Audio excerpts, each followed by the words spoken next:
નવી ગાડી આવે ને પછી ભલે લોન ના આપતા ભરવા પડે છે ને એવી હાલત. રોડ રસ્તાની હાલત આવી છે. પણ અમારા બિચારા ધારાસભ્ય બહુ ભોળા, બહુ એટલે બહુ ભોળા. બિચારા નીકળે નહીં બહાર, અને નીકળે બે વેતા ધર હાલતા હોય. એ રોડે અડે જ નહીં, ખબર પડે ને કેવા રોડ છે. બે પ્રતિનિધિ રાખ્યા હે, એ પ્રતિનિધિ 4 વેતા ધર હાલે અને પાછા રાઈતે હાલે. એ પ્રતિનિધિના બે ચાર ટાપા ટાયા વાળા છે. એમ કે હું કે અડધી રાતનો હોકારો. એલા અડધી રાતે કોને જરૂર પડે? સામાન્ય માણસ તો સવારથી લઈને સાંજ સુધી કામ કરીને 10 વાગે તો હુઈ ગયું હોય. અડધી રાતે જરૂર કોને પડે? ડ્રગ્સ વેચવા વાળાને પડે, દારૂ વેચવા વાળાને પડે, રાતે ન્યુસન્સ ફેલાવવા વાળાને પડે ને. અને પાછા એનું ગર્વ લે અડધી રાતના ઓકારા. હવે હાલતી ના થાવ, હાલતી ના.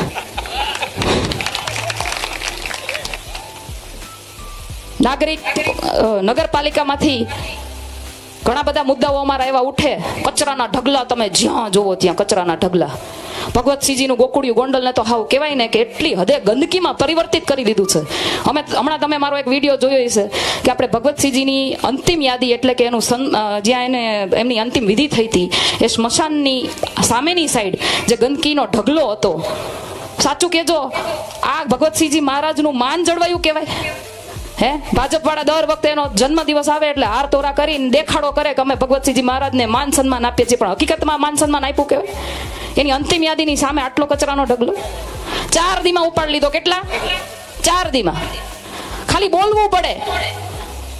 કચરાનો કોન્ટ્રાક્ટ 42 લાખ રૂપિયા મહિને જાય છે, પણ એનો વપરાશ ક્યાંય જનતા માટે થતો નથી. આ ભારતીય જનતા પાર્ટીની જે ટોળકી છે ને, એના ખીચામાં નાખે. ખબર છે ને બધાને? રોડ રસ્તા કેટલા બધા ખાઈ ગયા. આખા ગોંડલ તાલુકાના રોડ રસ્તા કાગળ ઉપર કેટલી વાર બની ગયા, પણ ક્યાં ગયા? ગટકી ગયા બધાય. આખા રોડ ખવાઈ ગયા. પણ અમારા ધારાસભ્ય બહુ ભોળા. બિચારા નીકળે તો ખબર પડે ને. હે, જોયા છે કોઈ દી? ચૂંટણી ટાઈમ સિવાય જોયા છે? જોવા મળે ત્યારે ખબર પડે અમને કે હવે ચૂંટણી નજીક આવે છે ભાઈ.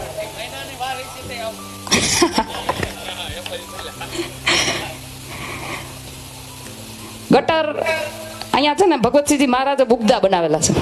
બુગદાની અંદર એટલી ગંદકી વાત જવા દો. કરોડો રૂપિયાના ખર્ચે અહીંયાની ભારતીય જનતા પાર્ટીએ અધિકારીઓ સાથે મળીને ગ્રાન્ટો ખર્ચી, ફિલ્ટર પ્લાન્ટો મૂક્યા, પરંતુ એકેય ચાલુ નથી.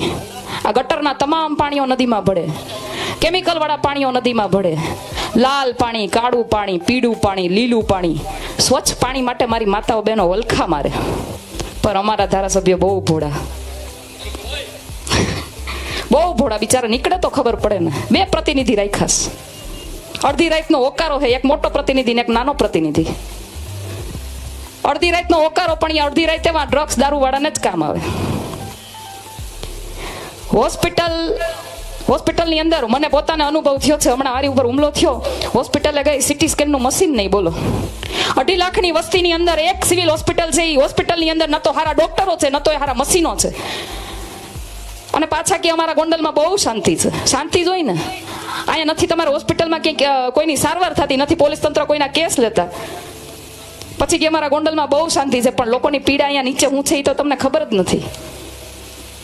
ફરી એકવાર કહું છું કે અમારા ધારાસભ્ય બહુ ભોળા, બહુ ભોળા. નીકળતા જ નથી, ખબર જ નથી. નીકળે તો 2 વેત ઊંચા હાલે. શું કરવું કયો? આ પીડા કોને કહેવા જ આવી? કોંગ્રેસે પણ આજ સુધી વિપક્ષ તરીકેની ભૂમિકા નિભાવી નથી. લોકોને બહુ આશા છે કે અમને કંઈક એવો મજબૂત પક્ષ મળે. હું ગોંડલના તમામ ગામડાઓની વચ્ચે જાઉં છું, લોકોની વચ્ચે જાઉં છું. લોકોને એવી ઈચ્છા છે કે અમને કોઈ સારો નેતા મળે, મજબૂત માણસ મળે, અમારો અવાજ ઉઠાવવા વાળો કોઈ માણસ મળે. ડરના માયરા બહાર નથી નીકળતા. આજે પણ હું તમને કહું છું કે અહીંયા મને એવું લાગ્યું કે ઓછી સંખ્યા છે, પણ મીડિયાના માધ્યમથી ઘણા બધા લોકો જોતા હશે ને, એ બધા પાછા ફોન કરીને મને કહે, બેન તમે સાચું બોલ્યા ને સારું બોલ્યા. મારા હાડા ષડયંત્ર કરે. વિચાર તો કરો, આપણે એના ભ્રષ્ટાચારને ખુલ્લા પાડીએ ને તો ષડયંત્ર કરે. અરે તમારા જેવા ડરપોક દાજ સુધી જોયા નથી. માઈ કાંગલી ના આટલા નમાલા. હે, માણા એમ કહે કે ભાઈ હાલો અમારાથી ક્યાંક ભૂલ થઈ ગઈ છે તો અમે તમારો પ્રશ્ન સોલ્વ કરી દઈએ. તમે અમારું ધ્યાન દોર્યું છે તો અમે તમારો પ્રશ્ન સોલ્વ કરી દઈએ. એના બદલે આપણે લોકો જનતાનો અવાજ ઉઠાવ્યા જઈએ, જનતાની પીડાને વાચા આપવા જઈએ, તો મારા હાડા ઓલા બુટલેગરો પાસે પૈસા દઈને હુમલા કરાવે. તમને તો એમ હશે ને કે અમે બી જાહું. અરે આ વખતે તમારા ઘા ખાલી ગયા ભાઈ. આ વખતે તમારો મેળ નથી આવવાનો. આ વખતે તમે જે વિચાર્યું છે એ નથી થવાનું. અને આ હિંમત અમને ક્યારે મળે છે? આ હિંમત અમને ત્યારે મળે છે કે અમે ગ્રાઉન્ડ ઉપર જઈએ છીએ, ગોંડલની જનતાને મળીએ છીએ અને ગોંડલની જનતાની પીડા જાણીએ છીએ. અને એટલા માટે અમને હિંમત મળે છે. અમને ખબર છે કે ગોંડલની જનતા કઈ રીતની પીડા સહન કરે છે. એને ક્યાંય ન્યાય નથી મળતો.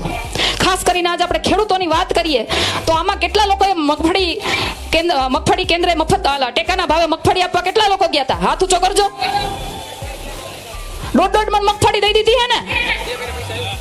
2 મહિને પૈસા આવ્યા. જો આ ભાઈ કે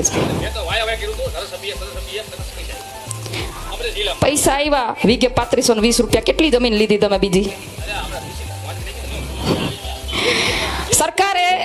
સરકારે રાહત પેકેજ જાહેર કર્યું હતું. ગુજરાતની અંદર ઐતિહાસિક નિર્ણય લેવામાં આવ્યો છે. રાહત પેકેજ જાહેર કર્યું હતું. ઐતિહાસિક, પ્રથમ વખત ઐતિહાસિક નિર્ણય. એટલે પોતે સાબિત કરતા હતા કે અમે પહેલી વાર કંઈક દીધું છે. હતું ને એવા પોસ્ટર જોયા છે ને બધાએ? એ શું કામ? કારણ કે આ નવજુવાનિયાઓ તમારા માટે લડવા ઊભા થયા છે.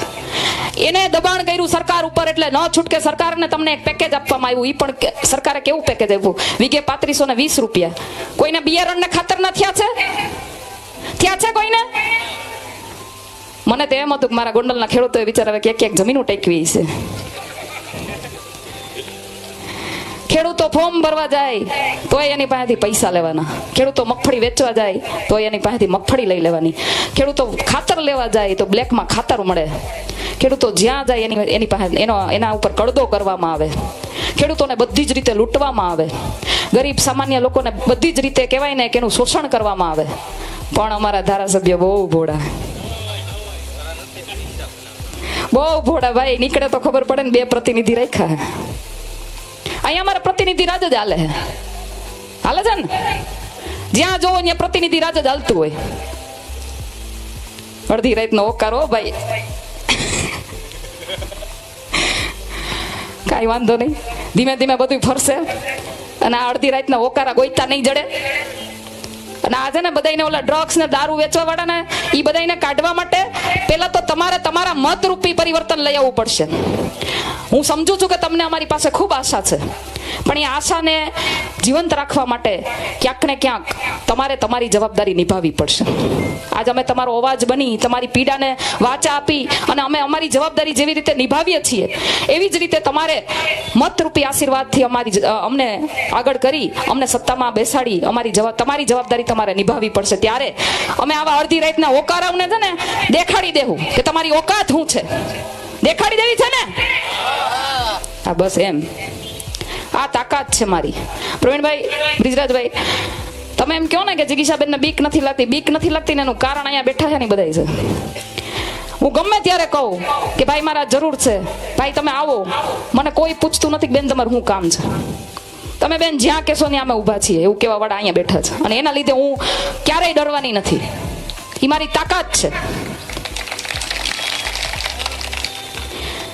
છેલ્લે મારે એટલું જ કહેવું છે કે આ નવજુવાનિયાઓ છે આજ સુધી 30 વર્ષથી અહીંયા ભાજપની સરકાર હતી. જોકે ગુજરાત આખામાં ભાજપની સરકાર 30 વર્ષથી છે. તમે દીધું તો બધું દઈ દીધું એવું ભાજપનું રાજ કે એને ખબર પડી ગઈ કે હવે આ લોકો આરે આપણે ગમે એવું કરશું, આ લોકો છેલ્લે આપણને જ વોટ આપવાના છે, આપણને જ મત આપીને જીતાડવાના છે. પરંતુ છેલ્લા કેટલાક સમયથી એવું ચાલી રહ્યું છે કે આપણે વોટ આપવા નથી, પરંતુ આપણી પાસે વિકલ્પ નથી. આ નવજુવાનિયાઓ તમારા માટે વિકલ્પ બનીને આવ્યા છે અને આ મોકો કોઈએ ખોવાનો નથી. ખોવાનો નથી. કોણ છે મારી હારે? હાથ ઊંચો કરીને કહેજો. આ પરિવર્તનની લડાઈમાં કોણ છે મારી હારે? હાથ ઊંચો કરીને કહેજો. આ પરિવર્તન લાવવાનું છે ને? તમે તમારી જવાબદારી નિભાવશો ને? આ દીકરી ઉપર જે હુમલો થયો છે એનો બદલો લેશો ને? આ સ્થાનિક સ્વરાજની ચૂંટણીમાં, આ વિધાનસભાની ચૂંટણીમાં આ બદલો લેવાનો છે ને? રમેશભાઈ ધડુકને થોડાક સમય પહેલા મેં કીધું હતું કે આવા ગુંડા તત્વોને, લુખ્ખા તત્વોને, જમીન માફિયાઓને, બુટલેગરોને તમે ટિકિટ ન આપતા. શું ખોટું કીધું તું? મને ત્યારે બંધ કરવાની વાત કરતા હતા, પણ મેં શું ખોટું કીધું તું કયો? 15 દીમાં સાબિત કરીને દેખાડી દીધું. મારે રમેશભાઈ ધડુકને આ મંચ ઉપરથી કેવું છે કે હવે તો સમજી જજો બપલિયાઓ. માનીએ છીએ કે તમારા છોકરા ઉપર હુમલો થયો તો તમે એની ટિકિટ માંગવા ગયા હતા ત્યારે, નાની ટિકિટ કાપવા ગયા હતા ત્યારે, પણ તે દી તમારી ભેગું કોઈ ઊભું નહોતું. આજ અમે તમારી ભેગા ઊભા રહેવું ભાઈ. અને એમ છતાંય હું તો એમ કહું છું કે એના દીકરા માટે અવાજ નથી ઉઠાવીએ કે આપણી માટે ઉઠાવી શકશે? અને આવા આપણા સમાજના આગેવાનો હોય. એટલે હવે આ પબ્લિક સમજી ગઈ છે, હવે આ જનતા સમજી ગઈ છે. અને હવે આ કંટાળેલી જનતા હવે તમને જાકારો આપશે એવું મને અહીંયા દેખાય છે. હું ગોંડલની અંદર જ્યારે જે ગામમાં જાઉં છું, લોકોની પીડા સાંભળું છું, લોકોનું કહેવાય ને કે એનો જે ડરનો માહોલ છે એ જોઉં છું. લોકો એમ કહે છે કે બેન અમે તમારી યાર છીએ, તમે ટેન્શન ન લેતા, પણ હામાં નહીં હાલીએ. એનું ક્યાંક ને ક્યાંક કારણ એવું છે કે પોલીસ તંત્ર એના ઈશારે કામ કરે છે ને. અહીંયા પોલીસ કોઈ નહીં લે છે ફરિયાદ. અહીંયા પાછળ બધા ઉભા છે પોલીસ વાળા, બધાને હું કહું છું જોજો આ પીડા જનતાની છે, સાંભળી લેજો તમે બધાય. આ પોલીસ વાળા અહીંયા કેટલા ઉતાર્યા છે? લગભગ 50-60 જેવા તો ઉતાર્યા છે. વધારે હે ને? હે આ બધાને કહેવા માંગુ છું, આ જનતાની પીડા છે, તમે સુધરી જજો, નકર આ બધા જાહે ને જેથી તેથી તમને તકલીફ થવાની છે. આ જનતાનો ગુસ્સો તમારી ઉપર એટલો જ વરસવાનો છે. એટલે ધ્યાન રાખજો. તમને પગાર મળે ને જનતાની સેવા માટે મળે, જનતાની રક્ષા માટે મળે. તમને કોઈ નેતાના ઘેરેથી પગાર નથી જતો ભાઈ. પણ હવે આમાં એવું છે ને કે આપણા ધારાસભ્ય બહુ ભોળા પડે છે. એપીએમસી ની વાત કરીએ તો મને હમણાં ઘણા ખેડૂતોએ કીધું કે બેન હાજે હારો ગેટ તોડી અને કરોડોના ભ્રષ્ટાચાર કર્યા છે. પૈસા કોના? ખેડૂતોના. કરોડો રૂપિયાના શૌચાલય બનાવ્યા છે બેન, કે એકવાર જોવા તો જજો, તમને કે ગોઈતું નહીં જડે કે આમાં હું નાખ્યું એવું તો કરોડોનું. પૈસા કોના? ખેડૂતોના. નાગરિક બેંકના એટલા કૌભાંડ, નગરપાલિકાના એટલા કૌભાંડ. હું સ્ટેજના અહીંયાના માધ્યમથી બે વાત તમને એવી કરવા માંગુ છું કે ધારાસભ્યની ઘેરે ડ્રાઈવરના, એના બોડીગાર્ડના અને એના બધા પગાર એપીએમસી માંથી ચૂકવાય. બોલો, આ હું નથી કહેતી, અહીંની જનતાએ મને કીધું હે. સફાઈ કર્મચારીઓને ધારાસભ્યના ઘેરે એના પારિવારિક પ્રસંગમાં, એના રાજકીય પ્રસંગમાં કામ કરવા માટે મોકલે, ના પાડે તો છૂટા કરી દે, અને જો જાય ને તો એનો પગાર નગરપાલિકા ચૂકવે. પૈસા કોના? આ મારા ને તમારા. આપણે હું એના માટે વેરો ભરીએ છીએ. આપણે વેરા હું એના માટે ભરીએ છીએ. હા કે ના તો કયો? તો આપણે જે વેરા ભરીએ છીએ એને આવી રીતે વેડફી નાખવાના? હે? કોઈ સવાલ કરવા વાળું નથી. બોલો કે અમારા પૈસા તમે ક્યાં નાખો છો? રોડ રસ્તા નથી, સારું પીવાનું પાણી નથી, હે, સારી હોસ્પિટલ નથી, સારું શિક્ષણ નથી, તો એ પાછા કે અમારું ગોંડલ બહુ શાંત. શાંત નહીં. હવે તમે અટાણ સુધી આ દાદાગીરી ગુંડાગીરી કરી છે ને, એટલે લોકો ભોળા બિચારા બોલતા નથી. અને હવે એના માટે છે ને અહીંયા લોકોની ટીમ ઉતરી ગઈ છે. આવા નવ જુવાનીઓની ટીમ ઉતરી ગઈ છે. આમ આદમી પાર્ટીની ટીમ ઉતરી ગઈ છે. હવે તમારું આ હાલવાનું નથી. આ તમારી ગુંડાગીરી હવે બહુ જલ્દીથી બંધ થઈ જાય. આ લુખા તત્વો છે ને બધા હવે ગોઈતા નથી જડવાના. પણ એના માટે તમારે શું કરવું પડશે? પરિવર્તન લઈ આવવાનું છે. હું લઈ આવવાનું છે? લઈ આવશો ને? છેલ્લે પાછું એકવાર કહી દઉં, ધારાસભ્ય આપણા બહુ ભોળા છે. બીજી વખત ચાન્સ ન આપતા હો, નકર હજી 5 વર્ષ ભોગવવું પડશે.